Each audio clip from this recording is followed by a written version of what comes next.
presents Club Poker Radio. Une émission tout public, même pour les noobs, les nits et les sharks. Winamax présente Club Poker Radio. Eh bien, salut à toutes, salut à tous, c'est Comment sur Club Poker Radio en direct, comme tous les jeudis. Et en compagnie de Chichi. Coucou mon Chichi, comment ça va? Hello, Comanche, I'm great, and you? Oh, I don't understand English, man. Ladies and gentlemen, buckle up, because today is a huge moment for Club Poker Radio. We are welcoming a true legend of the game. I'm incredibly honored, excited, and proud to introduce Mr. Doug Polk. What, Doug? Thank you for having me on today, man. I'm excited. Nice to meet you guys. We're so excited, man. We cannot believe that you're in the show with us. Well, here I am in the flesh, or I guess the digital stream, or whatever it would be. Yeah, it's all everything. So, Doug, the principle of the show, we want to talk about all your life, what made you become one of the greatest poker player ever. We want to start with the beginning. So, with like your childhood, you were born in like 1987 in Pasadena, California, right? I was born in 1988, and by the way, I gotta say, what a wonderful interview to kick it off with saying we want to talk about why you're one of the best poker players ever. Like, music to my ears. I love to hear that. Yeah, I was. So I'm originally from Pasadena, California. I was born there in 1988. So I'm 36 years old. It's my birthday in a few days, by the way. Oh, yeah. We have no present. We have no present. Sorry. Okay.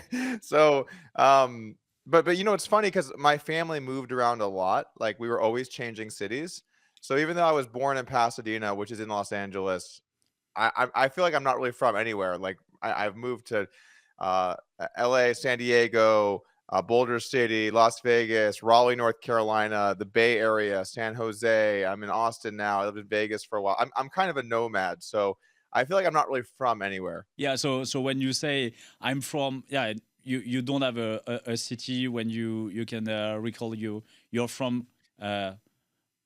It's funny because when people ask me where I'm from, I have to what I just said. I have to say that every time because they're like, "Well, where are you from?" And I'm like, "Well, I'm not from anywhere." They're like, what do you mean you're not from anywhere? Where are you from? And I'm like, "All right, I was born in Pasadena. I lived there until I was 5." They're like, "Well, how'd you like Pasadena?" I'm like, "I don't know. The milk was great." I don't know. Yeah. What do you say, really? Yeah. So you moved to Raleigh, North Carolina, right? So it's a big change because from the West Coast to East Coast, so it's a big change when you are like 5. Well, I lived in a bunch of places in between. So like when I moved to Raleigh, North Carolina, I was probably like 13 or something like that. Oh, okay. But yeah, it was a bit of a culture shock going to North Carolina. I don't know if you guys know too much about the U.S. No, but we know that California it is hot, and North Carolina is where Michael Jordan play basketball. Yes, okay, that's good. That's good.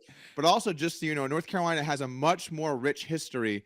In fact, there's many, many years of racism there. Okay, that's kind of like one of their more famous exports, if you will. Tobacco and racism go hand in hand in North Carolina. I prefer the Michael Jordan experience. Yeah, there you go. So like it was weird growing up on the West Coast of America, which is more progressive and kind of liberal and open minded, and like.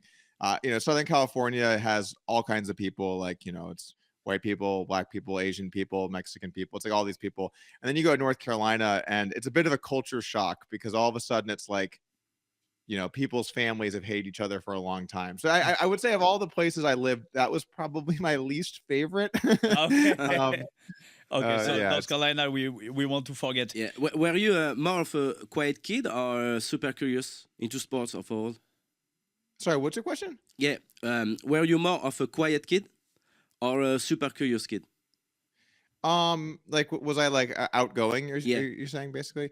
Yeah. So I was always kind of the class clown. I don't know if you guys know that term. Okay. Like, I would always try and like make jokes and the teacher would be like, "Stop talking during class," and I would always be like cracking some jokes. So, I kind of feel like that's the energy I bring. Like, I do a lot of YouTube videos, right? So like the energy I kind of bring is from that, where I'm like always trying to make a joke or make people laugh or whatever.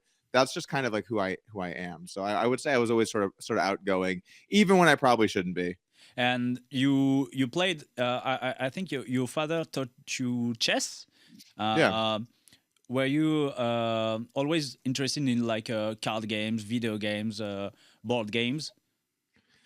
So yeah, so when I was a really little kid, my dad taught me how to play chess, and what we did was he'd start off with like basically no pieces. So like I'd get all the pieces, and then he'd have like just a queen or something, right? And then when I would beat him, he'd get like one rook, and Oh, then he'd get like another rook. And so slowly, like, you know the story where it's like the guy that he like would carry like a small baby cow on his back every day, and the cow would grow and he'd get stronger. Like that was basically me playing chess, you know.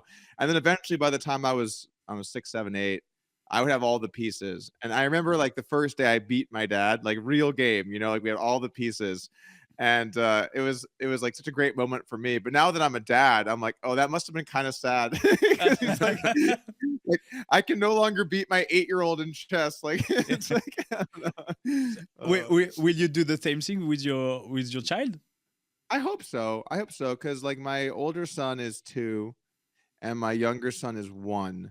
So we're not really quite in chess territory yet. We're more in like I hope diapers end soon territory, you know.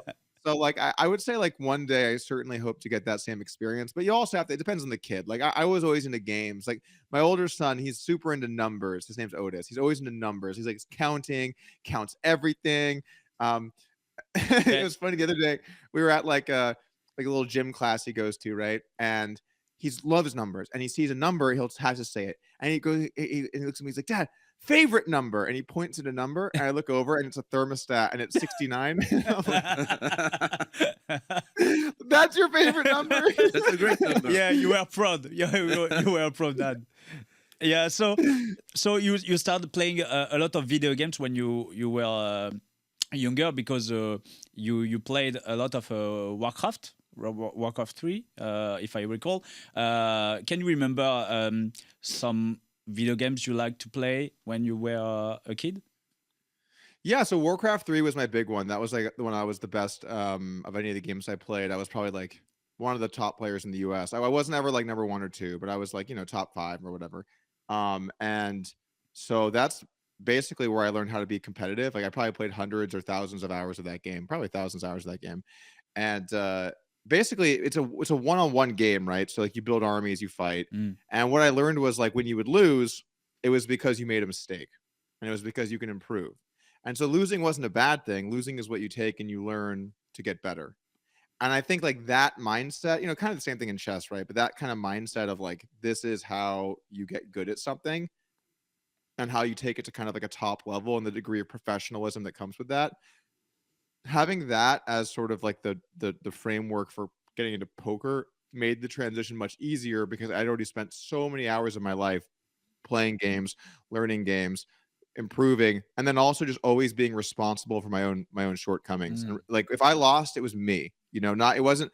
And let's be honest, sometimes it wasn't me, but like the mindset of like whether I got lucky or unlucky or whatever, having the mindset of how can I be better, that's a winning mindset. Like that's like what people that actually get to the top, how they think. Because look, like in anything there's some luck, right? In anything you do there's some degree of luck, but like there's no luck in your approach, there's no luck in the way that your discipline, your mindset. And so if you can take that kind of winning mindset and apply that, then yeah, the randomness will shake out in the end, but like the reality is the person that is most prepared and is the best at what they do, that person will win in the long run. So that kind of like gave me the springboard. Also, by the way, there's a famous French Warcraft 3 player that I you know, Juan Merlot, Todd. No. No, Sorry. Sorry. We know a famous StarCraft poker player. Elke was a famous Elke, right? Yeah, but he was on our show several times. But no, sorry. Bertrand Grospellier. Yeah. that's Wow, right. you speak Perfect French. accent. Perfect accent. And how did your parents feel about all this time you passed in playing video games? Yeah, so I think like it's weird because nowadays I feel like playing video games competitively is viewed so much more favorably, right? Like it's kind of like a more, I don't want to call it like a normal career path, but it's certainly more normal than it was like back when I was a kid, like 20 years ago or whatever. But I think my parents always just kind of believed that I was a pretty smart kid and that I would figure out sort of my path, right? So they kind of just supported whatever I wanted to do mainly. My dad for sure. My mom was always a little more like I remember when I told her I'm dropping out of college to go to play poker for a living. She was not a happy camper. And then the first year, I'd always get like messages like, "So you thinking about maybe going back to school?" Like, nope, not thinking about it.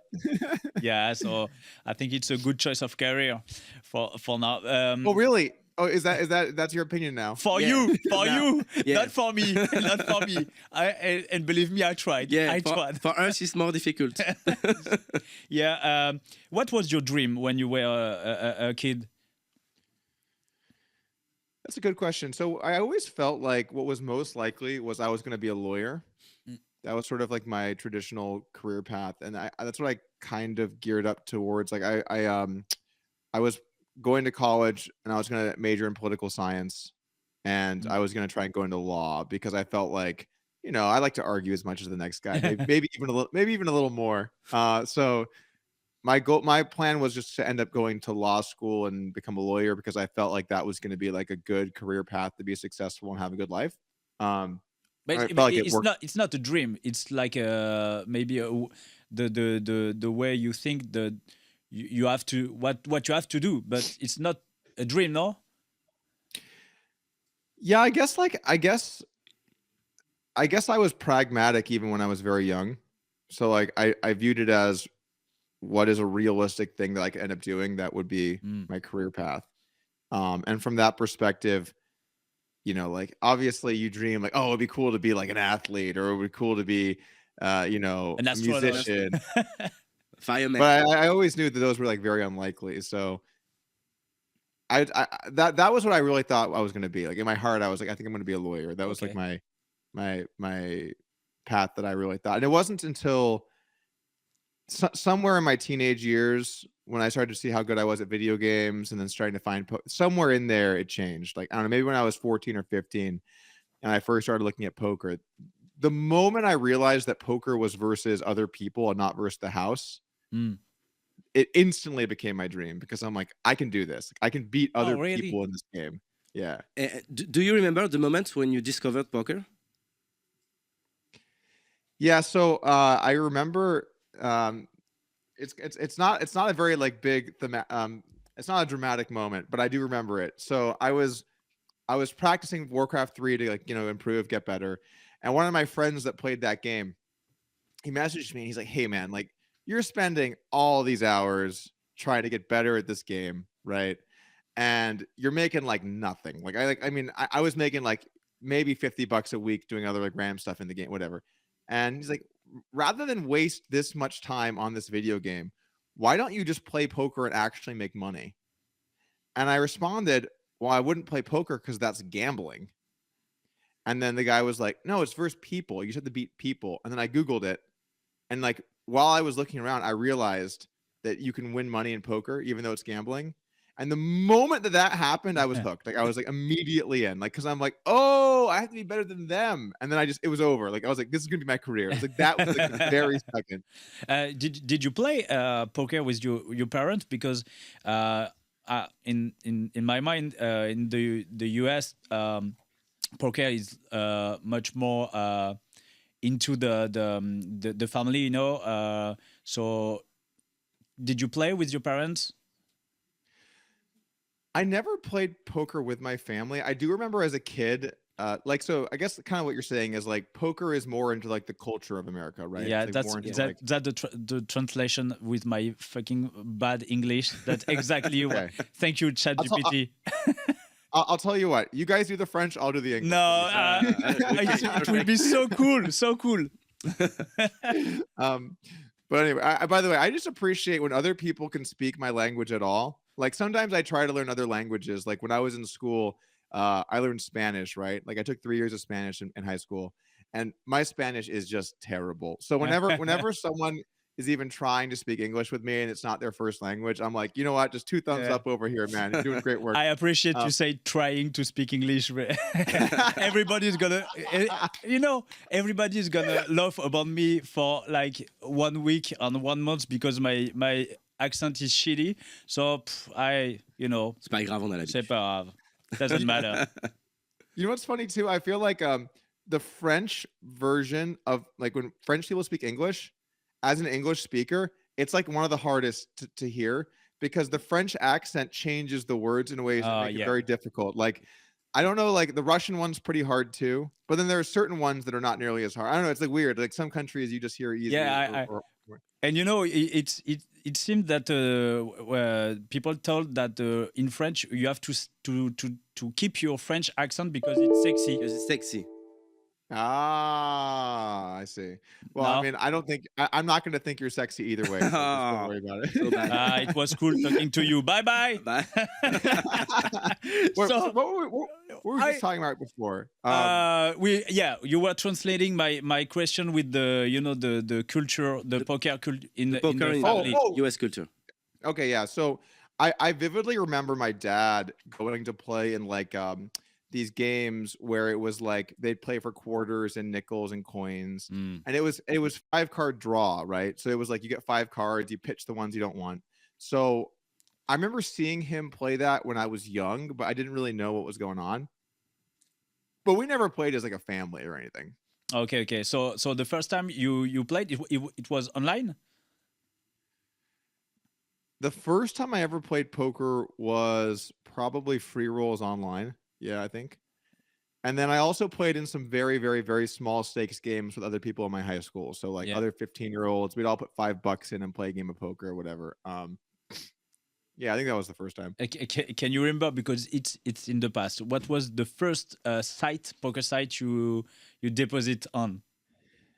I played on all of them, man, because I'd play all the free rolls, right? Like I try and like so I played on Cake Poker. Yeah, remember Pacific Poker? No? Which one? Pacific. Titan. Pacific, yeah, Cake. Titan, Pacific. Ultimate Bet. Ultimate Bet. Obviously Poker Stars, obviously Full Tilt. Oh god. Oh, Mansion Poker? Mansion? Yeah, Mansion. It was iPoker, right? No? You are like crazy reg back on Mansion Poker. I don't know that one. No? Like fuck. Sorry. And it's okay. After a few moments, you decide to quit school to be a professional poker player, and just a few months after, you even start a well on the forum while playing micro stakes. Why did you do that? Are you talking about when I was like, I'm reaching the end of my rope, or what are you talking about? Yeah, in your well, you said the first sentence in the well is, "I can't beat NL15."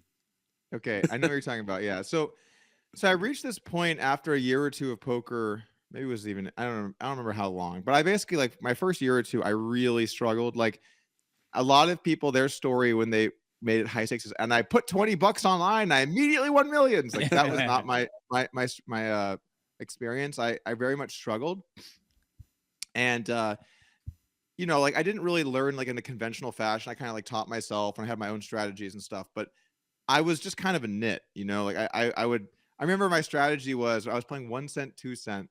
I would limp in if I had suited aces or pairs to try and hit a set or a flush. And then I would raise with like strong pairs and like ace king. And that was my strat. That was all I did basically. And so believe it or not, that is not a winning strategy at poker. Oh, right? Wow. Don't tell all your secret, man. I know. And that's with that information, I started a training site. No, anyway. So basically it took me a year or two before things started to click kinda. And I lost money in the interim, right? So I made a post on the forum. So I was like, I'm like reaching the end of my rope. No matter what, I can't win, all this stuff. And it is kind of funny now looking back at that post and being like, it's crazy. I went from that to being one of the best high stakes poker players in the world. You know? It's really crazy. Yeah, that's another player like Linus. Linus Love. He started From the same topic. I don't manage to beat 100 no limit, and a few years after, he playing like nosebleeds. Oh, I didn't know that. Yeah. We are in France. We have the same story with Alexandre Luneau. Do you know Alexandre Luneau? Alexandre Moon on full tilt. Like that's one of the best mixed game player. Okay, I've heard the name, but I don't know him. And he retired now. Yeah, he retired, and he started a post on our forum that say, I'm okay in NL15. I don't want to play 100. Yeah. That's the story. Yeah. I remember, by the way, I'm gonna tell you a quick bad beat story. Okay. Yeah. This is good. So this is back when I had like let's call it like an $800 bankroll. Okay, so we're playing pretty high stakes, and I wanted to try playing heads up. I like the idea of heads up, and so I played this guy heads up, and it was NL50, right? So 29 cent, 50 cent, and I opened pocket tens, and he 3-bet me, and I called, and my heart is racing because this is like the highest stakes I've ever played in my life, and the flop comes 10-4-3. All right, and I flop top set. Nice. All right, and he bets, and my heart is pounding, and I'm like, I've got to just go all in. Okay, wow. I can't risk this guy sucking out on me. Which, by the way, great poker. Perfect. Great poker that we're playing. So I just go all in, and the guy thinks about it, and he calls, and he has aces, and I'm like, yes. And the turn's a jack, and the river's an ace. Wow. And I remember it was a black chip in the middle, like the black colored chip, because it's 100, you know, and it got sent to him, and I was in shambles. I was like so upset. I was disgusted. I leave the computer. I was telling everyone about that beat. I couldn't. It was like the most painful day of my life, you know. And it's just funny looking back on that now. I'm being like, man, I was such a donk. Like that whole thing. That was just such a donk at like every step of the way. Sorry, man, but you put all the money in with the top set. He called with aces. I call it a smart move. You call it a what? A smart move. Smart move. I mean, I got him. Yeah, I you got it. and it's funny. Sometimes you can recall difficult times. It just like it's 50 no limit, and you remember, and it hurts. It hurts more like maybe losing like 50K. Oh my God, I've lost gigantic pots. Like I've lost, I mean, like let me give you an example. Like I think the biggest pot I've ever lost was that one I tried to bluff Tom Dwan on the $1 million game. Yeah, I remember. And like that didn't feel that bad, because it's like really. I mean, it wasn't great. I didn't enjoy it, but I'm saying like it didn't feel that bad, right? Like it was a big pot, but the money at the end of the day, like I'm fine either way. It didn't really matter. But at that time, when I'm like, 18, I was probably not 18, but 18, wink, wink, years old. I was probably like I didn't know how poker was going to play out, right? Like that was like 15% of all of my money or whatever it was. So it was so painful. Whereas now, if I ever play a game, I know I can lose. I know I can get stacked. I know I could lose a big pot. I always take a responsible percentage of myself. It's my career now, right? So it's just a lot easier now to take that. So I would say that was actually one of the most painful hands of my entire life. And right now, what are the 3 tips you'd give to a player who's trying to get off the micro? So I think the 2 best tips I have are, the first one is record every session's results, whether it's live or it's online or whatever site you're on. Track every single session, because if you don't have good tracking, you're not going to be able to be honest with yourself about how you're actually doing. And the second thing I say is pick one game. It can be tournaments, it can be cash, it can be PLO, it can be whatever it is. Pick one. So pick one game, only play that, track every session, and then you're going to start to actually get some good data on how good you are at that game and where you can improve. And then you can start to analyze individual hands, and you can start to get, but if you're hopping around, like I know so many guys that want to get better, and then they're just playing this and that and the other, and they're not really keeping good records, and they're not, it's like, you're not taking it seriously. Like pick something, really lock in, take great records, and improve slowly in that game to get good. So keep data. You know you have to Yeah. keep that up. Okay. You were stuck at the micro stakes for a while. What was the trigger, the haha moment? So yeah, so I guess actually, to be honest with you, it was what I just said. Like I realized at some point, what I was really good at was at the time was full ring, which weird to think now that my best game had 9 people, but I guess whatever it was, like, so I realized that I should not play tournaments or sit and goes or six max or any of that stuff. I played full ring poker, and what I realized was people played way too tight in full ring because they'd play a bunch of tables and they would fold. So I would just start min raising on the button or the small. If it ever folded to me and I was in the button or the small blind, I would just min raise because people wouldn't defend anywhere near enough. And versus some lineups, I would even just min raise the cutoff with anything just because, you know, people were playing so tight. So that was kind of my first aha moment, was like, oh, if people don't defend their blinds enough, I can just win without equity. I can just win just by raising.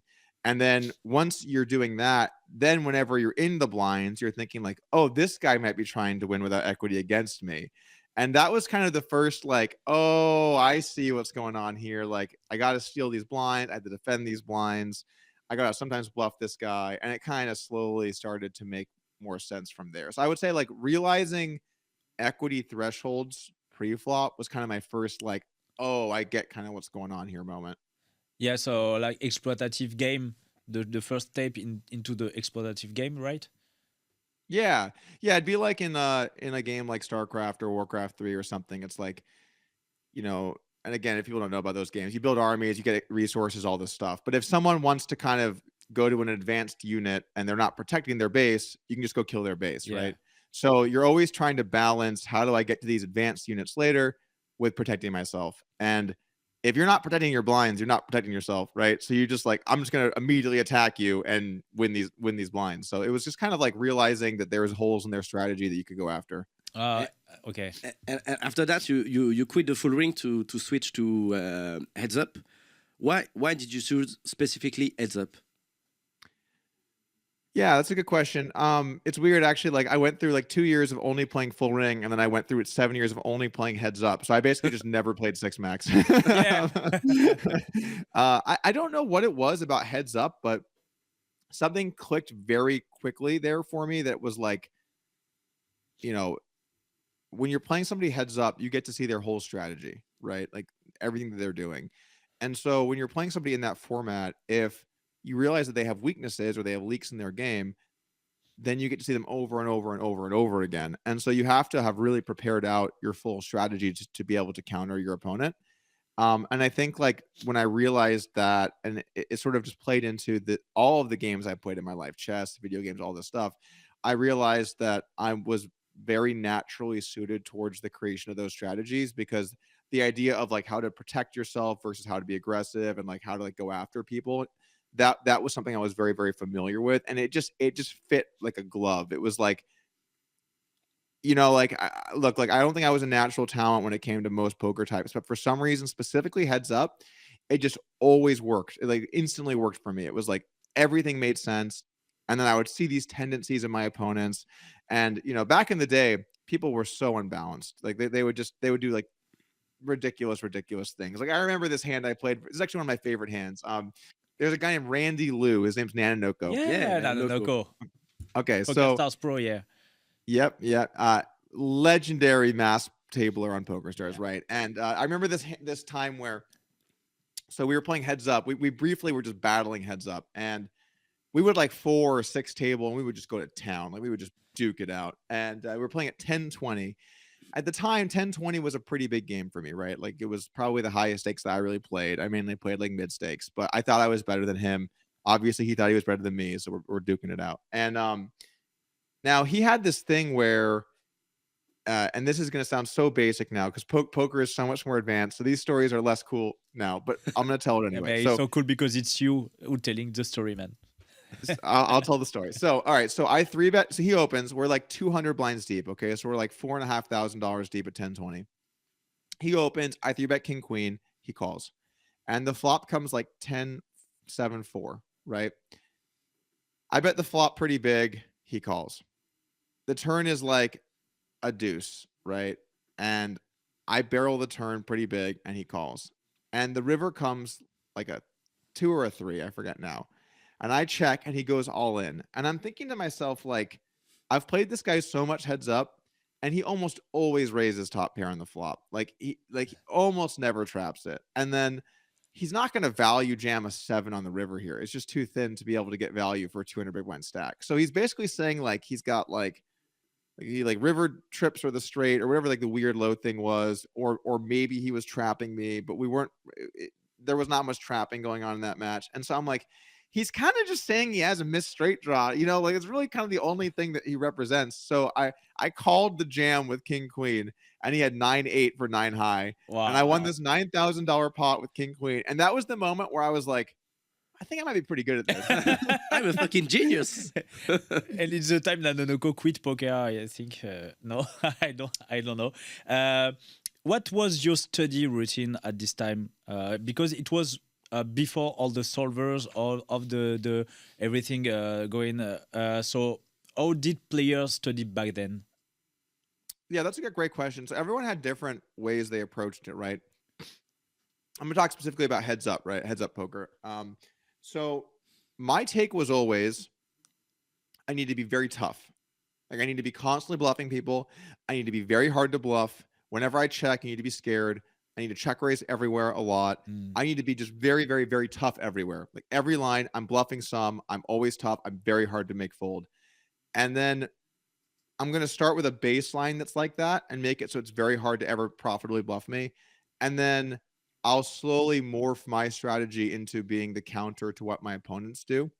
I created my own software, not like a solver or anything, but it would just map out the game trees, like all the lines. You showed it on one of your masterclass. It was like a game tree with the numbers, and it was like pre-MDA, mass data analysis. You saw the imbalance. Exactly, yeah, and it would highlight which lines needed less equity and all that kind of stuff, right? So what I would do is I'd start off with a very strong baseline of just like, okay, if you have a good hand versus me, I'm your guy. Like you want to flop a set versus me because like I might call you down with fucking nothing, right? So like, but I'm gonna slowly see how you do all of this, and like while I'm figuring that out, you're gonna feel like the pressure of like this guy is very tough to make fold. This guy is very tough to like, and then your bad hands have to end up somewhere. Like they have to end up somewhere, and I'm gonna see that through the frequencies. And then slowly I will morph my strategy to be a stronger counter to what you're doing. So like back then there was a lot more easy counters. So like, for example, I'll never forget, like I played versus Bryn Kenny back in like 2000 and we'll call it 15, 14, whatever. And we're playing 25-50. And like he was opening 100, min raising 100 on the button.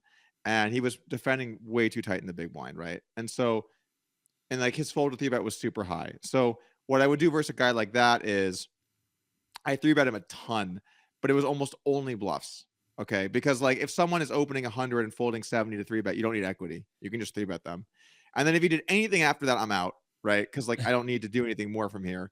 And so like there's this one hand where he opened and I called and I showed down flatting ace queen. And I'm kind of like, ooh, it's not a good look. I'm 3-betting you 40% and ace queen just got shown flatting. But the point is like, if you play min raise 100, fold 70 to 3-bet, you can't win, right? Because like I put all my good hands in the flat except for the really strong ones and just 3-bet you a ton, and then you're just gonna get wrecked.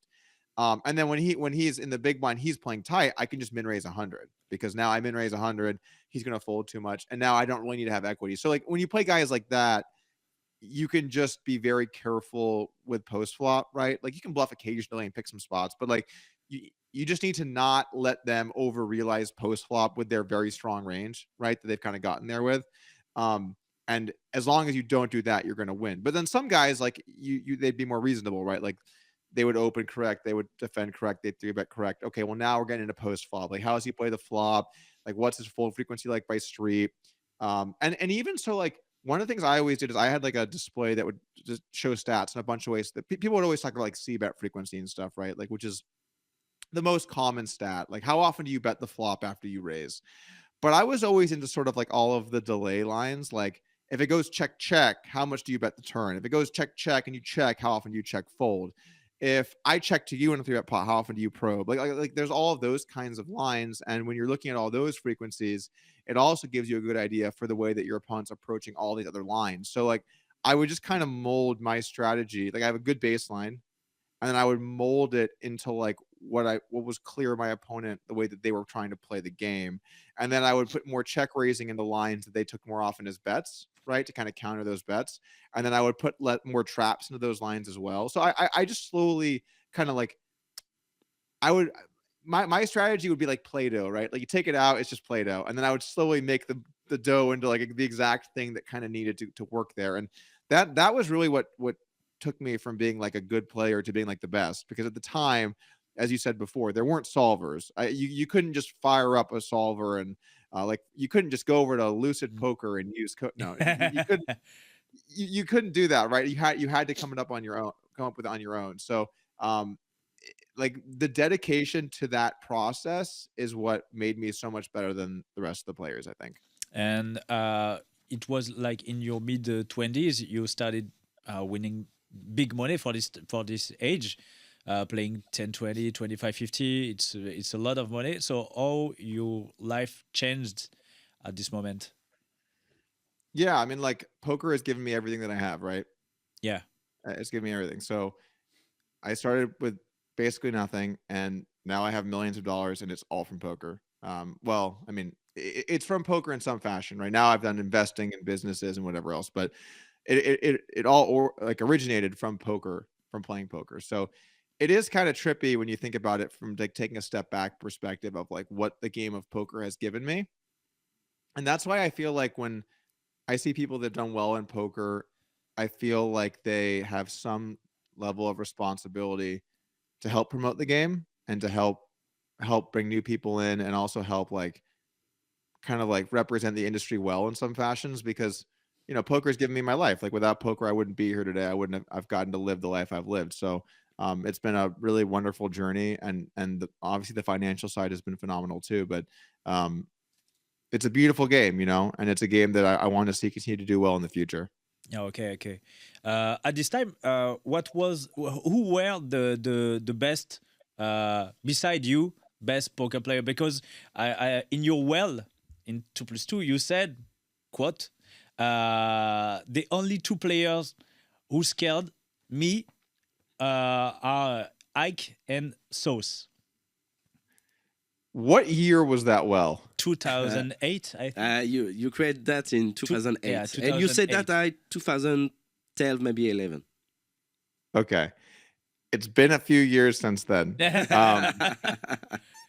So when I was coming up in Heads Up, the quote unquote end boss guys, right, were Isaac Haxton and Ben Sulsky. Okay. So the way Heads Up works is funny because people have a pecking order. Like you're better than this guy, you're worse than that guy. Everyone has kind of like where they view each other, you know? And so you never wanted to, if you thought you were better, you never wanted to play a guy too high in the order, because if you beat them, then you're like the way you're viewed changes. So you wanted to kind of go one by one, you know, like you guys ever seen that meme where the Grim Reaper is going door to door, you know? Yeah. Oh, like yes, Yeah. exactly. Okay. You want to go in order, like you kill this guy first and you kill that guy next and you kill this guy after. You don't kill the last guy, because now these other guys they're already gone. Like so the two people that were always sort of viewed as like the top Heads Up guys for many years were Isaac Haxton and Ben Sulsky.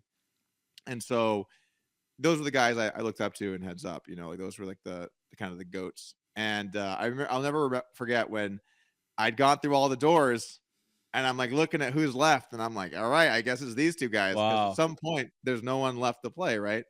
And I remember playing Ike and just being like, oh wow, this guy is not nearly as good as I thought. Like it was like very disappointing to play versus him, because he was so much worse than what I would have thought he was. And then I remember playing versus Sauce, and like it was so different. Like playing versus him was not like playing any other player, because you could tell he had such a different approach to the game, right? Like the way that he was putting things together, and the way he was totally committed to like balancing his ranges out appropriately in ways that were very difficult to see. But he was doing some things that were wrong. They were interesting, they were intelligent, they were creative, but they were also wrong. And so I ended up beating both of those guys. And then like, it's a weird moment, right? Because now you're like, I'm on top of the mountain, but like it's heads up. So now I'm just alone. like, like, okay, I'm here. I've done well. I've made millions of dollars, but it's kind of over, like there's nothing left. So what did you do to keep this motivation to keep playing poker at this time when you were on top? Well, at that point, I realized I wasn't going to get to play more. So I wasn't going to get to play much more. So I started backing players, a bunch of different guys for heads up. Like I had like a whole team basically, like Jimmy Chow, his name before the Swarm, Donger Kim, Jason Les, like there was a bunch of guys. Yeah, the guy that play against the IA, right? The AI, yeah. Liberatus, no? Liberatus? Yeah, Libratus, yeah. And Claudico. Claudico, yeah. Guys. Yeah, Dougie Dan as well. Dougie Dan was in there, Daniel Macaulay. So there was a bunch of, I made like a team, right? And then they kind of had their battles, which was, it was fun in a way to try and like, you're kind of living through them, right? You're watching their fights and teaching them and then like analyzing their matches and explaining to them what they need to do differently. But I don't know, it's not the same.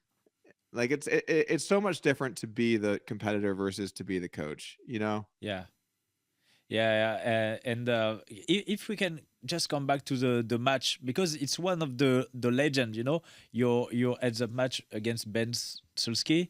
It was like I quickly recall it was 15,000 hands for 100K for the winner. Was it? What was the? There is a moment when things change in this match, or were you always I think better than him, or? Well, so that match, just a little backstory. I had played him a chunk of times beforehand, okay, and I had done well. So going into that match, I felt very confident that I was going to win, and it was funny because the betting market had me as an underdog or something like that. And I remember being like, these guys do not know what they're talking about because we've been playing a bunch and I've been winning the whole time. So it was interesting because that was a very public moment, right? And there's something to be said, like I have two big challenges. I have the Negreanu one and the Ben Sulsky one, right? And it's so different when you're playing somebody you're two random guys on the internet and you're playing a strategy, right? Versus like we're doing a big challenge. Everyone can see the results. It's publicized. You're viewed as one of the best, like all of that. There's like a difference in sort of like the intensity of that, like there's a number of hands, there's a side bet, there's this big thing. So, and I feel like I do really well under that kind of conditions. Like I am a natural born fighter. Like I am a born competitor. It's like who I am. And I don't know why I'm like that, but I am. And if you put me in an arena, like I will fight to the death. So in these types of scenarios, I would study like all day, every day. I would constantly practice. I would always be looking for weaknesses. I'd be picking up on any small thing I can. And like, I will fight like tooth and nail to win at all costs. Right. And I feel like my opponents in both those challenges, but they were doing other things. Like I think Ben Sulsky was going to school during it. And like when I played Negreanu, like I know he was doing other stuff and playing tournaments. And like if I'm doing a challenge, like this is, I'm hanging everything else up. Like we're doing just this. Mm-hmm. We're going to go all in and we're going to make sure that we win this. And that was the Ben Sulsky moment. That's probably, I have to think about it. It's one of my favorite poker moments when winning that.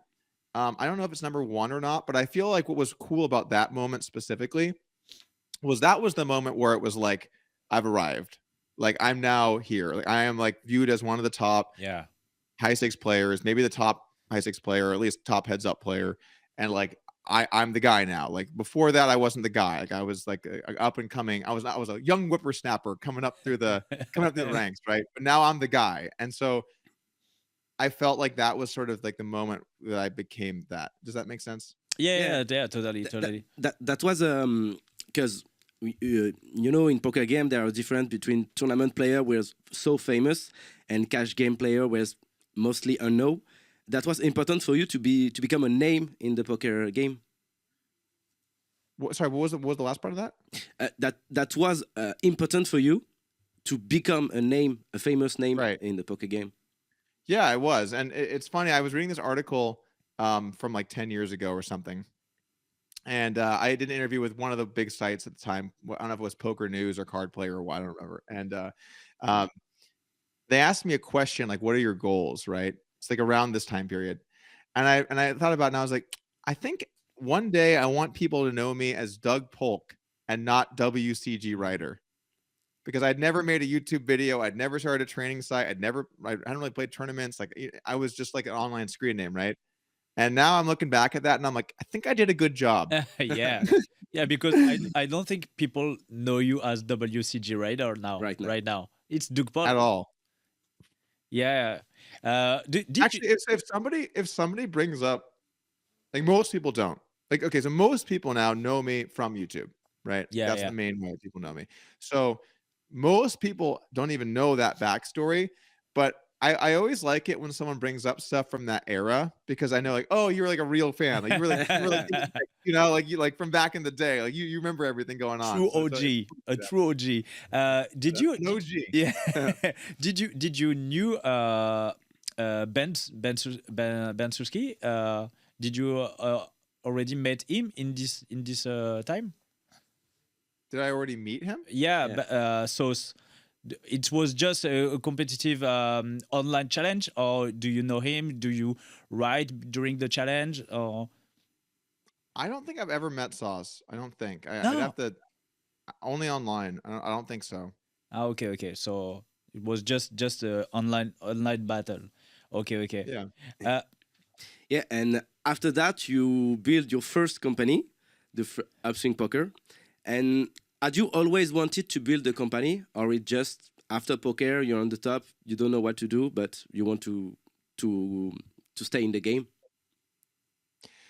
Upswing Poker started in like 2016 or something, I believe. And I wouldn't say that I always dreamed of starting a company, but I saw that there was a pretty good opportunity to build something that I thought could make a lot of money that could also create good value for our members.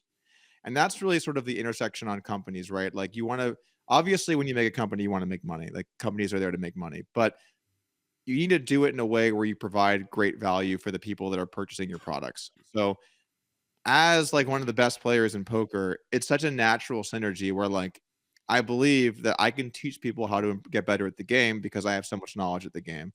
And so a couple of my friends at the time, Ryan Fees and Matt Coletta, they came to me actually with this idea like, hey, we should do a training site and, you know, we'll all do different parts of it. So Matt was more of the digital marketing side.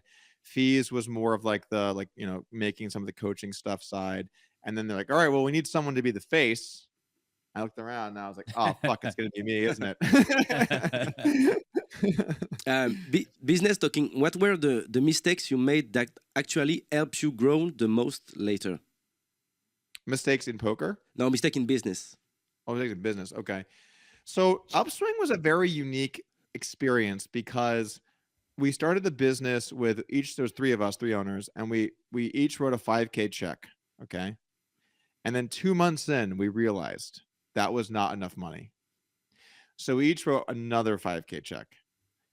And that was the last time I ever invested money into Upswing Poker. It made money basically every single month for 10 years after that. So it was an online business. It had very few employees. The margins were good. It went so smoothly. You know, it was like a very smooth business, start to finish. Like it went amazing. And I had to make YouTube videos and promote it, which was how I got into YouTube. So I didn't really feel like there was anything that was too much of a learning lesson out of the gate. I will say I feel like it's the trickiest part about training sites really is that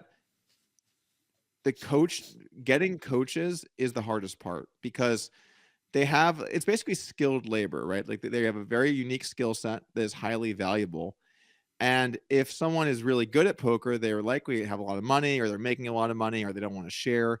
And if someone is not very good at poker, you don't want them teaching, right? Or if they're not very knowledgeable, you don't want them teaching. So you're always trying to find like, how can we get people to coach where the incentives make sense, where it's enough for them and they're talented enough to teach.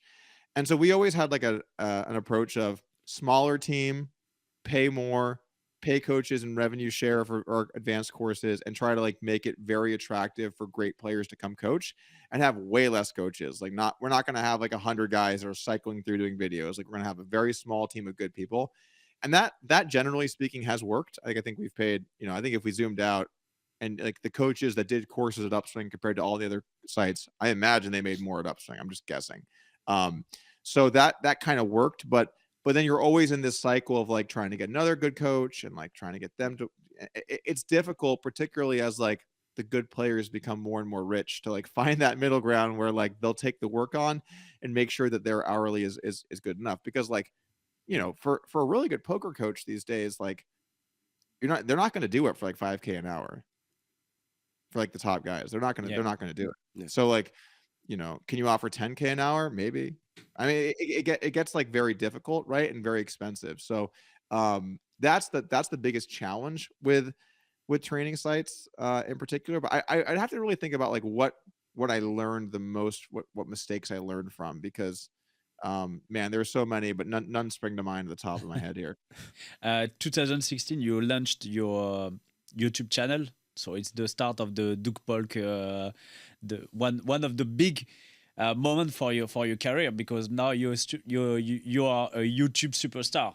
You are a poker player, but you are a YouTube superstar. It's double casquette. I don't know how to say it in English. I'll take it. Yeah.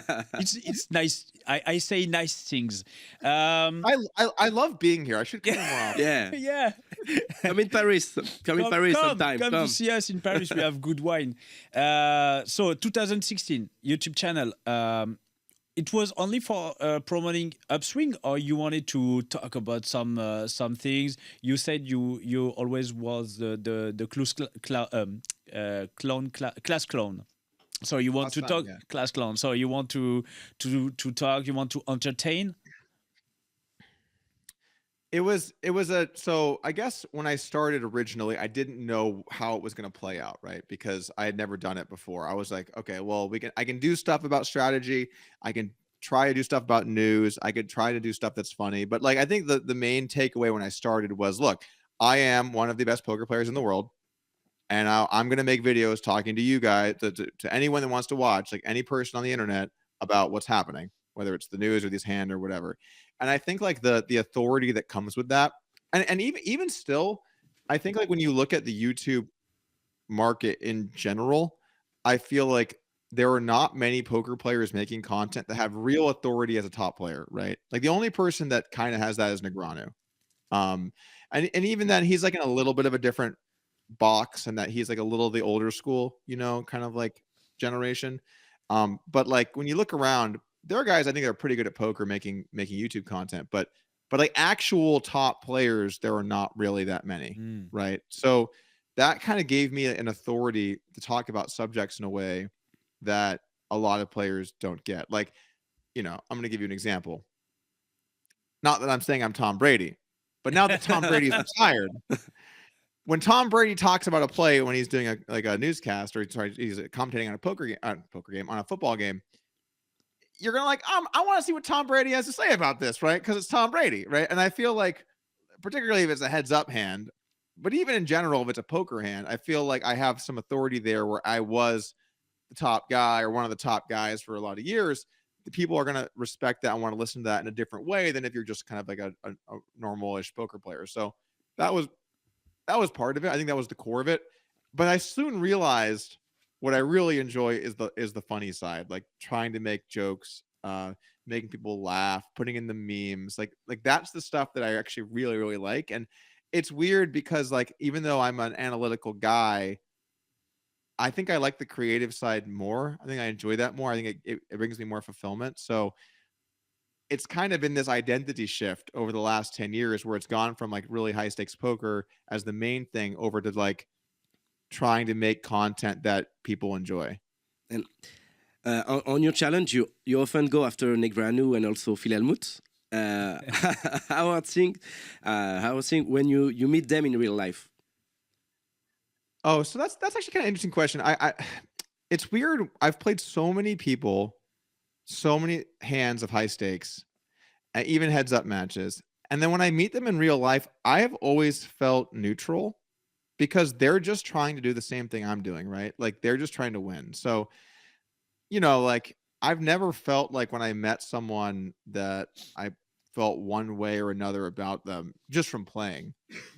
There are people where there's been extra drama on the side that I've felt about, but like in terms of just like the actual poker I've played, I've just never had an issue with that. Like they're just a competitor, I'm a competitor, we're doing the game. Like I've never felt one way or the other about people, really. Yeah, but with Negreanu, it was a little bit heated at the time.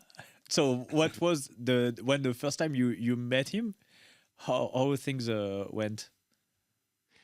Well, so the first time I met Negreanu, and this is the funniest story, the first time I ever met Negreanu was on my 21st birthday in Las Vegas. And I had just turned 21, and I was like, I want to go see the Bellagio poker room because I'd never really been there before, right? I was underage. So I go to the Bellagio, and I sit down, or I get there, and Negreanu is sitting down, and I go over and I just say hello because I just want to always meet Negreanu. And I actually have a picture of me and Negreanu on my 21st birthday before I'd ever played high stakes, before he ever knew who I was, before we ever had any history of us just like chilling for a sec on my birthday, which is like crazy in retrospect, right? Looking back on that. Then I didn't see Negreanu for like 7 or 8 years or something like that. And obviously we had a lot of contentious moments over the years. And I've said this before, but like, I really still think that the two things that I didn't like the most about what he did was the first one where he's like, oh, I could beat 25-50 online if you gave me like a week or two or something. And I'm like, no, you can't. And then the second one was when he was on that couch in that interview and like explaining how more rake could be better or whatever. More rake is better. More rake is better. The classic memes. And I stand by like both of those, that I think that those were kind of insulting to the poker community, right? I do regret some of the personal attack stuff that I did. Like I probably didn't have to show him in blackface quite that many times. So like there were a couple things I did that I thought were in retrospect over the line. I wouldn't do it in looking back on it. But I guess like part of it was a kind of a clash of eras in a way where it was like I'm the new online era at the time. Now I'm the old online era. But at the time I was the new online era, and he was kind of like more of the like poker boom generation, you know, and it felt like there was sort of like a clash of generations there in some fashion. Okay, so in 2018, I think you were fed up with poker. You wanted to retire. And you guys came with the notes. You got timelines. I got. Yeah, Can you see? years. A lot of notes. Do you see me? I got all the notes. You were- Everything. You're like, That's the Doug, on November 3rd, Yeah. 2016. It was 6 p.m. It was 6 p.m. I have a note. You went to a Mexican restaurant. You Why did drink do a that? black coffee. And Exactly. And we have everything on you. We have it's Everything. Oh, God. now we are nice, but after That's we're good. gonna be tough. Okay, no, we're not gonna be tough because it's only on your Wikipedia. So it's So you wanted to retire. Why? So sometime about just kind of like give a little backstory there, right? Like I did the heads up thing. I coached in heads up. I started playing some poker tournaments. I won a few different tournaments, and I just started to feel very over it, like over like playing. And even to today, like playing poker is not my favorite. I like the jokes. I like the topics. I like the covering stuff. I play poker, and I try to play poker just occasionally in spots that I would enjoy playing, but I started to feel like I don't love what I'm doing anymore. And you only get to live once, that we know. So I don't want to spend my life doing things that I feel like aren't creating fulfillment for myself. I don't think it necessarily needs to be you're changing the world or you're making everything a better place or whatever. But if you don't personally find fulfillment in what you're doing, you kind of have to take a step back and be like, what are my goals here? So I was also very fat. So I decided, you know what? Let's take a year or two here. Let's get it together. Let's get the health in better shape. let's really think about life, and let's take a look at this again in like a year or two and see where we're at. And so for a year or two, I just focused on, mainly losing weight or whatever it was. And I just kind of realized that I didn't have a good other option that made sense. And so I spent all of these days pondering life and existence and this, that, and the other. But at the end of the day, like, I didn't have a good alternative, right? That I thought made sense for me to transition to. And then somewhere in there, the Negreanu challenge broke out. Like, I don't know if it was 19 or 2020 or whatever it was. It was but a Monday. Yeah, Monday, 2020. 2020, 6 p.m. September 9th, 2022. It was a cold day. It was a cold day. It was a cold day. No, there was a chill in the air. Daniel Negreanu challenge. Yeah. So thank you for the transition. Where does it come from? Where's which come from? The challenge. with Negreanu. So obviously I've been going back and forth with Negreanu for years. Mainly I'd been making fun of him and he'd been ignoring me. And then I just like decided, yeah, I'm gonna like just call him a bitch. Basically, I'd be like, yeah, like I'll play you heads up, like let's go. And I didn't think that there was any chance he was gonna say yes, because I just didn't think that he would do it. So I issued a challenge, and like I don't know if it was just like the perfect storm of whatever that happened there. But he's like, you know what? All right, fuck it, let's do it. And I was shocked. I was just shocked. I just could not believe it. It was just, I was like looking at it and I'm thinking, how is this real? Like I just can't even. It's Christmas. Yeah. It's very ballsy from him, because he doesn't play online. He's gonna play one of the best heads up player in the world. So I don't know why he did that. It's a good question. I think part of it was, I think there was a few things at once. I think the first thing is he realized that like I'm not going anywhere, and I've been dunking on him for years, and at some point he's gonna have to face me in some fashion or another. And so this gave him a chance to sort of like end it, right? Like either way, whether he won or I won, at the end of it, it was gonna kind of be over. You know what I'm saying? Like it would. Yeah. It was sort of like the way to end the saga. The second thing is I think that he also views himself as a competitor, and he wants to try and improve his game and get better and work at something. And then the third is I really do think he thought he could win. Like I thought he would. I think in his mind, like in my mind, we were in different classes. Like he was not going to win, but in his mind, he doesn't view it like that. Like he views it as like we're pretty similar. Like maybe I'm really good, but he's also good, or maybe I'm not as good as they think, or whatever it is. So I think a combination of like defending his, for lack of a better term, honor, and then the chance to improve and be a competitor, and then also just like deep down, I do think that he thought he could win that challenge as well. So I think like all of those things kind of combined led to it, if I had to say. Yeah. So 25K hands, and you won about 1.2 million. It's not bad. Pretty nice. Congrats. So he basically paid 1.2 million for you to let him live his life quietly. It was a great result. I was very happy with how things played out. It was stressful at times because early on I was losing. Oh, really? Yeah. And I think after like a couple thousand hands, I think I was down like, I don't know, 400 or 500K. So I started off down, but I wasn't worried because it actually was really funny. This one day, I'll never forget this day. It was like session like 4 or 5 or 6, and I lost again, and I was down like 400 or 500K. Can't remember. And it was a long day. I studied all day, and then I got my ass kicked online, and I went downstairs. I'm in my living room, I'm in the kitchen with my wife, and we're pouring out a nice bottle of wine, and I'm swirling my Cabernet, and I'm like, I start laughing. I'm like, you know what? He's got no chance. I'm just like laughing. It was like the hands that I saw. Like there were hands I'd open and he calls and he shows down queens, like stuff like that, where it's like, there's no way I don't win this. Like even though I lost today, it's actually a good day because I know I will win now. So I never felt like too much pressure during it. Like I kind of felt like I knew I had a good sized edge.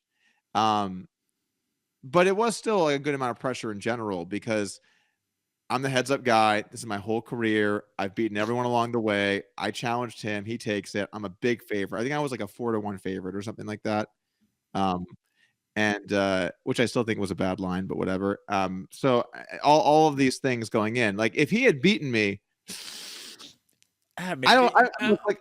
I'm not saying my career is over, but man, that's going to be a tough one. Maybe we will interview Daniel Negreanu today. But did you see really improve during the challenge? Did you see him? He got way better. Honestly, I think, in my opinion, I don't think he studied anywhere near enough at the start. And then during it, he was studying and improving, right? So I think like he was doing other things, or he was playing tournaments, or he was whatever he was doing. I don't know. And then when he came into it, he was nowhere near ready. Nowhere near. Like it was not. He had the style he played at the start had no chance. It was just way too bad.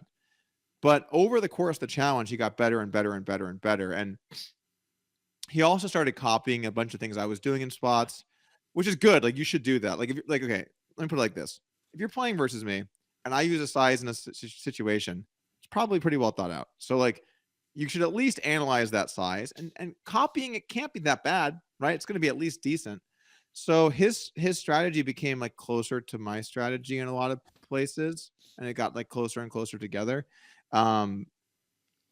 And then also, you know, you could tell he was studying, he was practicing, he was learning, he had coaches, all that kind of stuff. So he just got better and better over the course of that match. And by the end, he was playing like pretty good. Like, I mean, you know, I still was, in my opinion, like better than him at the end, but like, it wasn't like at the start. Like at the start, he was getting killed. By the end, he was like losing, but like it was more respectable, you know?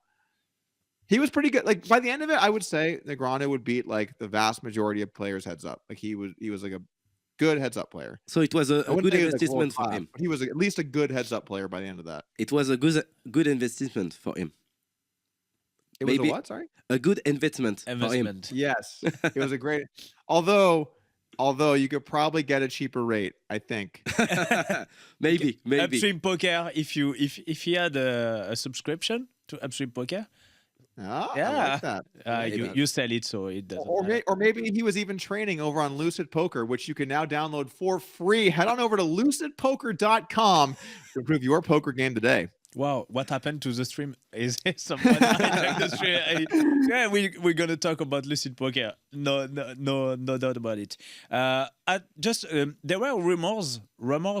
Do you understand rumors of a lot of prop bet on the side? Is that true? There was prop bets. I had a side bet with some other people, and then there were cross books on win rate. There was cross books at a win rate handicap. There was side bets. There was so much money on that. I don't think people realize there was so much money bet on that match. So much, millions of dollars. Really? Yeah, millions of dollars. Yeah, wow. It was. I mean, like just from like me and my friends that I know, but also in general, people bet tons of money because it was interesting because a lot of people think heads up poker is a lot of luck, which is funny to me because it's like the least luck form of poker. Like the better player just wins so frequently. But a lot of people think like, oh yeah, two poker players, they're both good. Like someone will hit more hands. And it's like, yeah, that's not how it works. But you got 4-1 odds if you bet on Negreanu. So if you think Negreanu is a good poker player and you get 4-1, it's a kind of attractive bet for people that maybe don't understand heads up quite as much because, you know, you bet $100, you win 400 if you're right. It's attractive odds. And if you think that there's a lot of luck involved in heads up, then you're like, okay, well maybe Negreanu goes on a run and wins, and then I win 4-1 on my money. So, but then like pretty much all of the sharp poker players I knew were just piling it in on me. Like I knew so many guys that were just like betting the house on me to win because, yeah, you get the risk 4-1, but like you get the guy whose entire career is heads up versus the guy that's not. It's like and then also I think like for the people betting on me, like I'm kind of like proven, like, you know, okay. So like in sports, particularly in like football in America, we have the playoffs, right? And in the playoffs, you have to win to move on. And eventually you're in the Super Bowl, you win the Super Bowl, you win the whole thing. Okay. So there's this thing where there are some players where when they're good, but then when they're in a really important game where they have to win, they kind of choke or they like can't perform. And I feel like even for me, like you kind of knew that like you'd seen me, like I've already done a big challenge like this with Sulsky. I've played all these high profile matches. So you know, like what you're getting with me. You know, I'm going to be very sharp. You know, I'm going to be very well studied. You know, I'm going to work extremely hard. You know, I'm going to be able to perform even with a big audience of people watching. You know that like you get it's like my resume is very strong, and you know you're getting a really strong contender. With Negreanu, you don't really know what you're getting. Like if you got the version of Negreanu that was like by the end of that challenge where he was like very well studied and worked really hard, then yeah, 4-1 is probably a pretty good line. But if you got the one at the start, there was just no chance. What was the right odds for you in the beginning of the challenge? I mean, the way he played at the start, there's like he's just not going to win. Like I don't know what the true odds of that were going to be, but like if he and I bet you he would admit this today. I don't even think I'm saying this out of line here, but like I just don't think he could win. Like I don't know what if it's like 100-1 or like 200-1. I don't know. But like you can't be flatting queens to an open. Like what are we doing? What are we doing here? I mean, that's just ridiculous. Like, and then he only had like a couple bet sizes that he ever used, and it was just way too. It was, I don't know, man. I mean, I hate saying something is never possible, right? Yeah. But if he played like he did the first couple sessions the whole way through, his chance of winning would be like 1 or 2% or something. It would be very, very, very low. Okay. We're gonna talk about Lucid Poker because this year you sold Upswing Poker. So yeah, did you cash out nicely? Wow. And this is how you treat your guests? Yeah. We want to know everything. It was a good deal for everybody involved. It made sense for us. It made sense for them. WPT is doing more and more stuff in America, obviously. They have global as well, like where you can play online. By the way, Code Doug works over on Global Poker as well. I'm just saying. Anyway, You're so good. You're so good. Have to do it. Actually, no, I'm contractually obligated to do it. But anyway, so but yeah, basically, like it was a good deal for both. WPT is trying to do more stuff in poker, more training, more learning, more educational stuff. Obviously, Upswing is one of the biggest names in training we built up over the last 5-10 years. So it was just a point where we felt like we had done as much with the company as we could realistically do. It had been a decade. I feel like now that's in the hands of such a big company that's going to really do their best to make sure that it can still be a great place to learn poker. It's good for our customers. It's good for WPT, and then also it made sense financially on our end too. So it was just, I think, a good deal for everyone, really. Right after that, you launched a new project, Lucid Poker. Can you explain us what is it exactly? Yeah, so actually, I've used Lucid Poker for about 6 years or so. In fact, the first time I extensively used it was for the Negreanu Challenge, where it's basically a trainer, right? So you practice playing poker versus the solver, and it's in like a nice layout. It's totally free for people to learn if you want to just get in there and get some totally free lessons. And basically the idea is we want to make poker training fun and fast and efficient and actually be about the playing of poker, right? Like a clean overlay. It's easy to learn because a lot of the things out there today you can use to learn poker are great, but they're super complicated and it's hard to wade through and there's a million options and it just is difficult. We want something that's simple. You get in there, you can learn, boom, you're playing hands and it's reviewing them and it's telling you where you're making your errors. So the idea was like, yeah, like a good atmosphere, a good environment to train poker. I'd used it myself already for years. And actually, we had been working on Lucid Poker even before we sold Upswing. In fact, I think like we first partnered with Lucid, I want to say 3 or 4 years ago. I forget the exact date now. But over the last year or so, we've really been revamping the product. We just did a whole new relaunch. We did a bunch of new stuff for free members so people can pay nothing and learn. We've been revamping the website, revamping the product, improving the product. And it's been a great year for us in improving the quality of that product. And we're going to continue to hire more people and build it out because, yeah, I think like, look, like in my opinion, there will always be 2 branches of poker training. There'll be the traditional, a coach in a video explaining things, right? Because there's value to that. And there will always be value to that. But there's no doubt about it. The software arm of poker training will get bigger and bigger and bigger as people use more and more software. So I think like you need to kind of have something on both sides of that. For you, what is the more efficient way to use a trainer like that if you have to become if you want to become better? I think so. For me, like when I train, I'll do less hands than a lot of people will, and then I'll just go super in the weeds. So like I'll play a hand, and then I'll be like, okay, well, even though I did the right thing here, what would I do with this other hand? And I'll pull up the browser, and I'll go through the combos, and I'll see like which hands prefer which thing, and look at like which sizes get preferred in different spots. So I just try to do like a deep dive, you know, and like really get into the weeds on which hands and whatnot. And what I would do when I was training for the Negreanu thing is all right, today I'm just going to practice like turn probe. Okay. So like the range of hands that I would call pre-flop, check, flop. Let's play turn probes where I have my range versus the range that would check back flop, and then go through all that spot and just drill it over and over and over. Or maybe I even do the same board and I just try a bunch of different hands, or maybe I do like different similar boards, but a little bit different, understand the differences. So it's more about like, it's not just playing. It's like, it's internalizing the things you take away from it. But it also depends on how you want to learn. Like when I learn, I tend to go super deep and want to learn something really in depth. But maybe you want just like high level in this spot, this kind of thing, in this spot, this kind of thing, in this spot, this kind of thing. You know, I use which size gets preferred in general here. You know, what's the overall bet frequency look like here? What's the range asymmetry look like? There's so many ways to learn.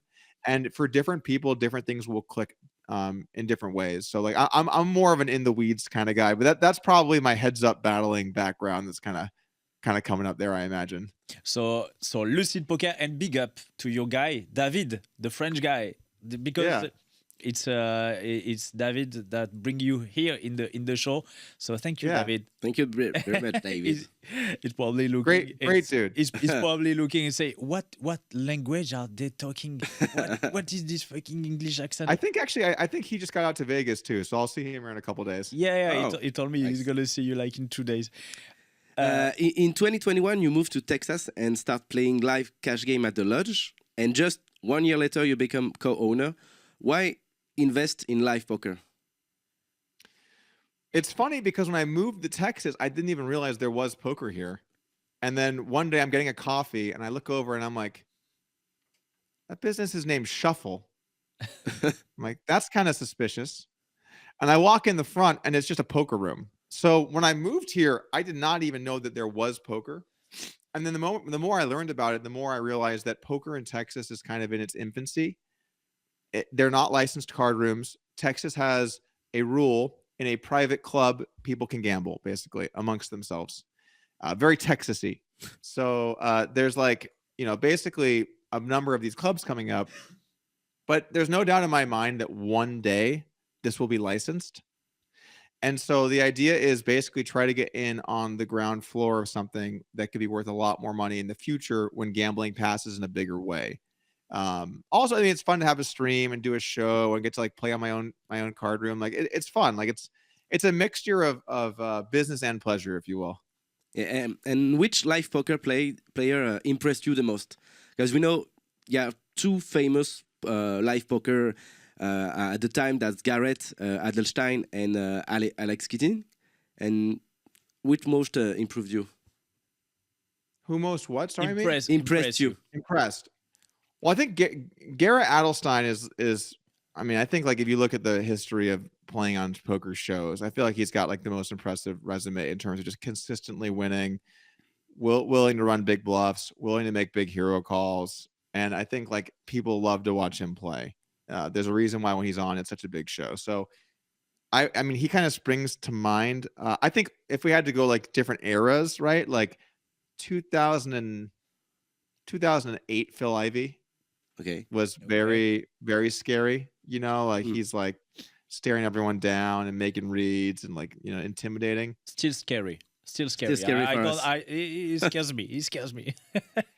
He's still a little scary, but he's not as scary as like peak Phil Ivey. There was I mean, like it's kind of like athletes, right? Like athletes have their like kind of peak. Exactly. Like, let me give you an example. Doug Polk heads up 2015, pretty scary. Doug Polk heads up 2025. Little bit. Yeah, little it's bit still scary That's for still us. scary. I don't want to start a challenge against you. You know. All right, fair enough, but you know what I mean. Like you have your peak, right? Like maybe not for you guys, but I'm sure that there are some online guys today that would love a crack at me today. You know, whereas back 10 years ago that wasn't the case. So the point I'm making is like there are different eras to these things, and I think Phil Ivey was certainly like one of the scariest for many years for people playing live poker. Yeah, totally. I totally agree. Well, like one of the goat, you know, he was the head of the. I don't have the end of this sentence. Is big. It's too long. Sorry, it's too long. Yeah, we're coming back to your YouTube channel because you're known for exposing many scandals in poker. In your opinion, what is the biggest scandal of the last 10 years? Biggest scandal. You can pick two if you want. Well, there's two. There are two that are in their own league. Like the two all timers are Mike Postle cheating at Stone's Gambling Hall. Yeah. And Robbi Lew exactly. Jack. And then everything else is like, I mean, there's been big stories. Like we had the recent one with Chauncey Billups and the underground poker games. And that even went like mainstream, right? Like mainstream news where they were rigging poker games. The NBA coach. Yeah. That was a huge one. Exactly. Yeah, that was a huge one. But there's just not anything that's in the level of those two. Those two were like entire industry changing, shaping events. Which one of those was bigger? I would probably say the Robbi story, but I think it's close. I think that they were both huge stories. So maybe you could convince me it's Mike Postle, you could convince me it's Robbi, but those are the top two. You take your pick.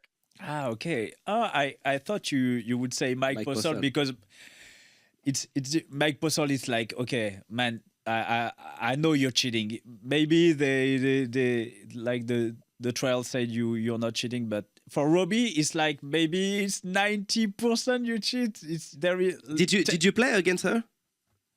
Against Robbi? She came out and played at the lodge. Yeah. Yeah. So when the first time you see this end, what was your mind?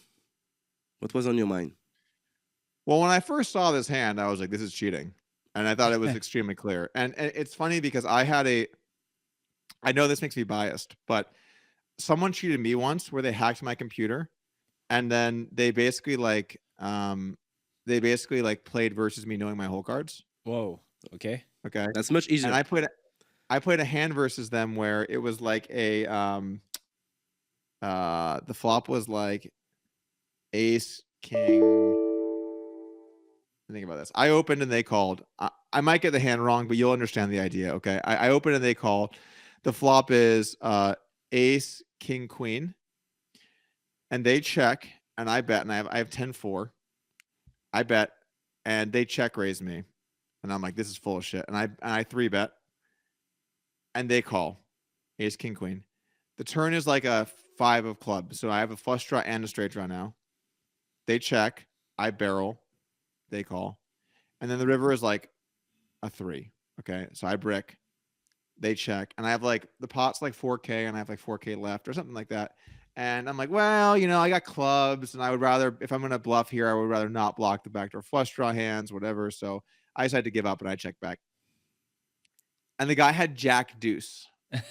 So he check raised jack deuce on ace, king, queen, called a 3-bet, called a turn bet, and then checked the river. And that guy was calling me down. I'll tell you that right now.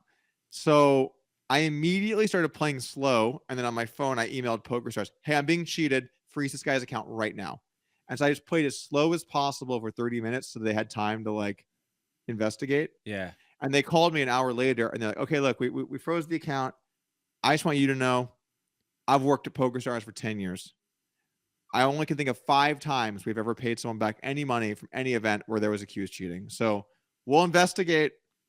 Don't keep your hopes up. So I was like, okay. 4 months later, I get an email. It's PokerStars. We have concluded our investigation. There is without a doubt this player could see your hole cards. we are awarding you back all $35,000 you lost to him in this Wow. heads up match. And they sent me the whole thing back.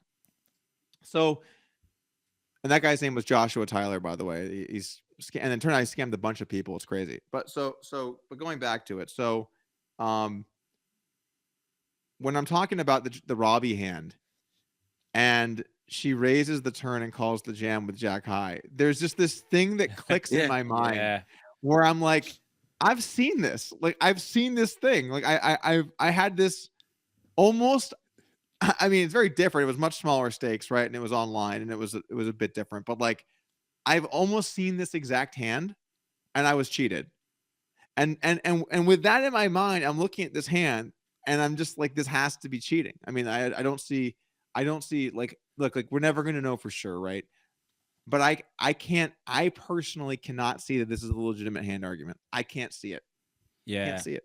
It's crazy because every time we think about cheaters, we think if they are a little bit smarter, they can win millions. But they do the big hero call with Jack High, Mike Postle, like all in call ace. They were too greedy. Ace king. He called like I don't remember the hand, but three do. So they are too greedy. Yeah, it's cool for us that they are not smarter because every time they want to make big moves. They want to if what is your fuck. The problem is if they were smarter, they probably wouldn't be cheaters. Yeah. That's the issue. For sure. Yeah, exactly. Or they won't be caught, but every time. So yes, for you, it's the two biggest scandals. Okay.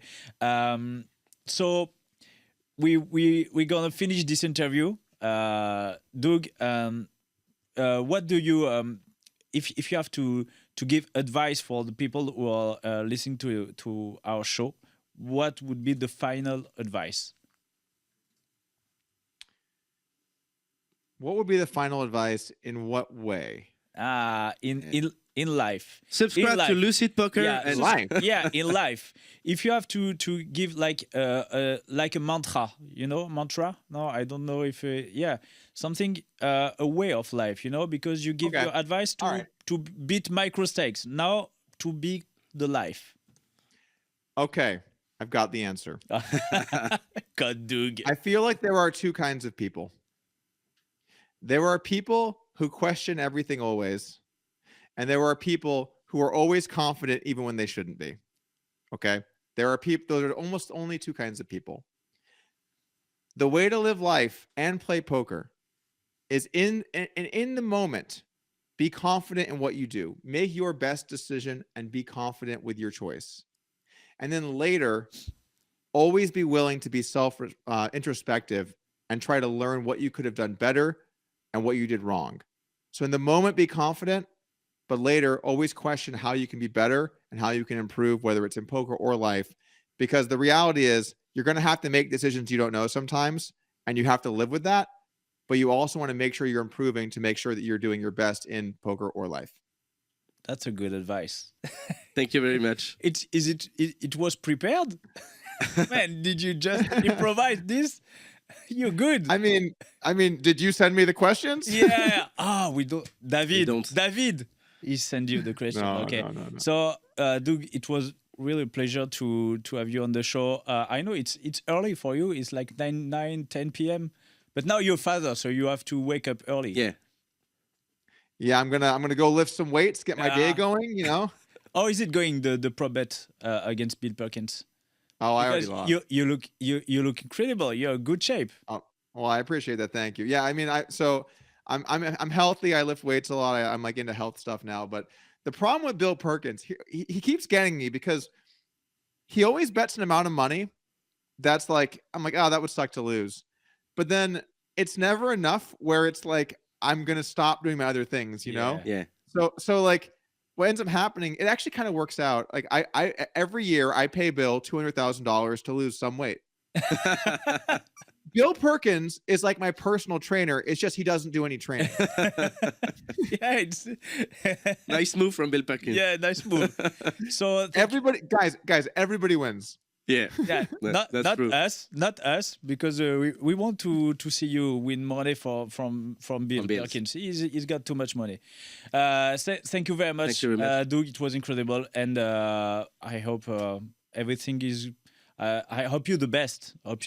And And I hope to see Lucid you. Poker. Lucid Poker. We can say so. Subscribe to Lucid Poker. Subscribe to Lucid Poker. Thank And you very much. Thank you very much, and come see us in Paris one time. We don't drink Cabernet. We drink Bordeaux, and we drink Bourgogne. And we drink a lot. Yeah. Wow, We're French. you do things a little different over there, huh? Yeah. Thank you very much. Thank you Doug. very much, All right, thank you dude. guys. Bye-bye. Bye. Bye-bye. All right, bye.